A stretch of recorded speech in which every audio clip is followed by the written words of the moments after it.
मैं Vinod Kumar Singh, TS college Hisua, Nawada Magadh विश्वविद्यालय बिहार की ओर से आज हिंदी विभाग में हिंदी साहित्य के इतिहास पर जो चर्चा जारी है उसको आगे बढ़ाते हुए, उसको गति देते हुए, कल जैसा कि आप सब जानते हैं विश्वकर्मा पूजा के अवसर पर, विश्वकर्मा पूजन के शुभ अवसर पर छुट्टी रही।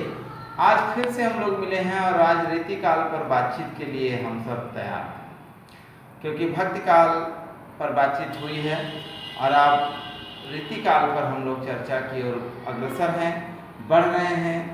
रीतिकाल में जब हम शुरुआत करते हैं तो आप देखते हैं कि रामचंद्र शुक्ल ने रीतिकाल के प्रवर्तक कवि के रूप में चिंतामणि को स्थान दिया है। वहीं बहुत सारे आलोचकों ने केशव को प्रवर्तक मानते हैं। केशव को कहा जाता है कि केशव एक ऐसे कवि हैं जिनके अंदर भक्तिकाल के भी गुण हैं और रीतिकाल के भी गुण हैं, संधि के कवि हैं, इसलिए ही प्रवर्तक हो सकते हैं।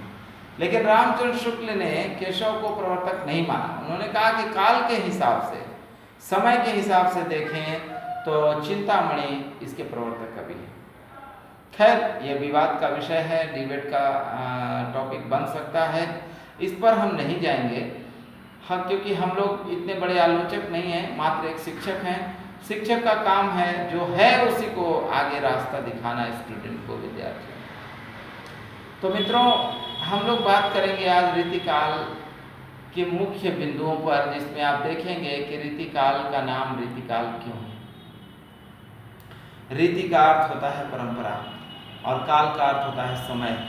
यह काल, यह समय परंपराओं का समय है। इसमें परंपरा यह है कि लक्षण और उसका उदाहरण, दो पंक्तियों में दो बातें की जाती है। पहली पंक्ति लक्षण, दूसरी पंक्ति उदाहरण के रूप में पेश किया जाता है। और ये बिहारी इसमें अग्रसर है, इसलिए उनको सिद्ध कवि माना गया है। हम बात करेंगे जब बिहारी पे आएंगे तो कि कैसे वो सिद्ध कवि हैं। लेकिन आप देखेंगे कि जब लक्षण और उदाहरण दोनों चीज़ें मौजूद हैं तो निश्चित रूप से दोनों में दो बातें अग्रसर हैं, दोनों में दो बातें देखने को मिलती हैं। जैसे में आप देखेंगे कि यदि किसी भी कविता में अगर उसमें लक्षण का प्रयोग किया जा रहा है, इसका मतलब हुआ कि उसमें वो लक्षण जो संस्कृत के कवियों ने दिया, परंपराओं में जारी किया, वो वहाँ दिया जा रहा है। उदाहरण उन पंक्तियों को, उस लक्षण को पुष्ट करने के लिए किया जा रहा है। रीतिकाल इसलिए रीतिकाल है। रामचंद्र शुक्ल ने इसे श्रृंगार काल कहा। श्रृंगार काल क्यों? क्योंकि आप जानते हैं कि 11 रस होते हैं। उन 11 रसों में सबसे बड़े रस का नाम श्रृंगार रस है, क्योंकि कहा जाता है कि रस राज है। तो ये श्रृंगार के कविताएं बहुत हुई हैं, ज़्यादातर श्रृंगार की कविताएं हुई हैं, जिसमें आप देखेंगे कि श्रृंगार का संयोग और वियोग दोनों पक्ष तय है। आप देखिए इसमें पद्माकर जैसे रचनाकार, देव जैसे रचनाकार, मती राम, चिंतामणि, केशव, और आप देखेंगे तो नीचे जाइए घनानंद इत्यादि कवि हैं, जहाँ पर वियोग के भी कवि हैं और संयोग के भी कवि हैं। तो श्रृंगार की प्रचुरता होने के कारण आप जानते हैं जिसकी अधिकता रहेगी नामकरण उसी पर होता है। तो अधिकता होने के कारण रामचंद्र शुक्ल ने इसे श्रृंगार काल कहा। लेकिन यदि श्रृंगार काल नाम दे दिया जाता तो वीर गाथा की कविताएं हुई हैं, कुछ सैद्धांतिक कविताएं हैं, कुछ नैतिकता से भरी हुई कविताएं हैं, कुछ सामाजिक कविताएं हैं। इन कविताओं को हम अपने श्रेणी से बाहर कर देते। इसीलिए श्रृंगार का नाम उतना उचित नहीं समझा गया और वो समीचीन नहीं हो सका। तब देखिए कि इसका नाम आप देखेंगे कि किसी ने अलंकार कर कहा। वो मिश्र बंधुओं में, जो मिश्र बंधु विनोद हैं, उन्होंने अलंकार कर कहा।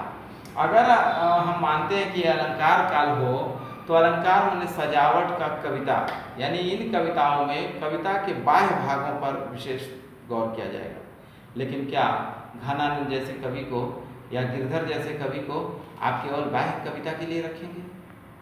क्योंकि ये कविता के क्षेत्र में तो आंतरिकता को लिए हुए रचना करते हैं। तो ऐसे ठाकुर जैसे लोग को आप कहाँ रखेंगे?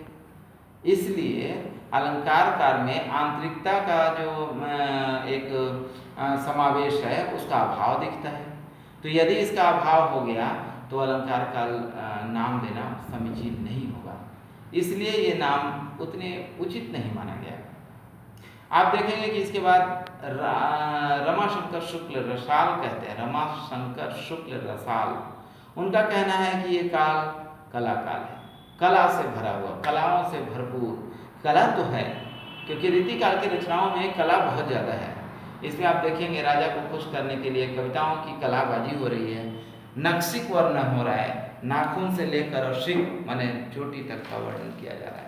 नायिका पर कई कविताएं हैं, नायिका भेद में रचनाएं की जा रही हैं। लेकिन क्या इसको कला काल कह के और केवल कलाबाजी करेंगे तो भी ये बाह्य क्षेत्र का समावेश हो रहा है, आंतरिकता का मामला खत्म हो गया।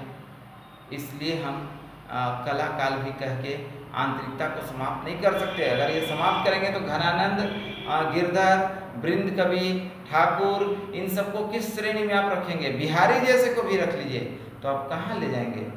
कविताएं अधूरी हो जाएंगी। इसलिए सब कुछ को देखते हुए कई कवियों ने जैसे विश्वनाथ त्रिपाठी ने भी इसको श्रृंगार काल नाम दिया, लेकिन अंतोगत्वा रामचंद्र शुक्ल ने ही कहा और हजारी प्रसाद द्विवेदी ने इसको पुष्ट कर दिया कि रीति काल नाम समीचीन है।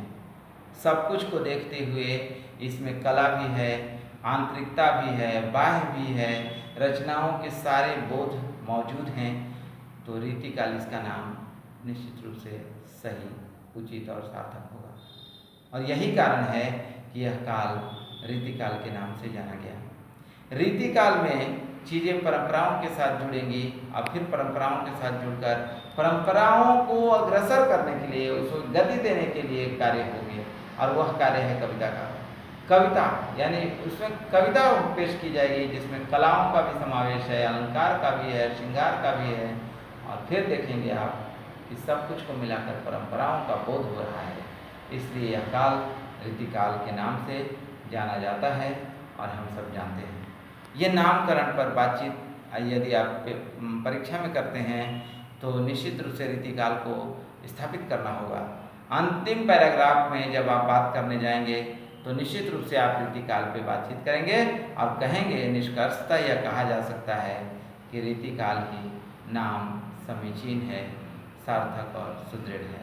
अतः इसका नाम रीति काल के अतिरिक्त दूसरा संभव नहीं था, इसलिए रीति काल को रीति काल नाम दिया गया या कहा गया।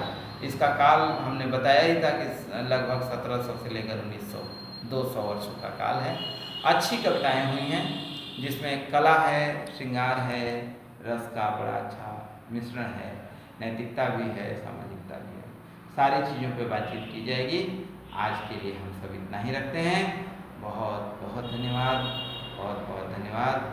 नमस्कार।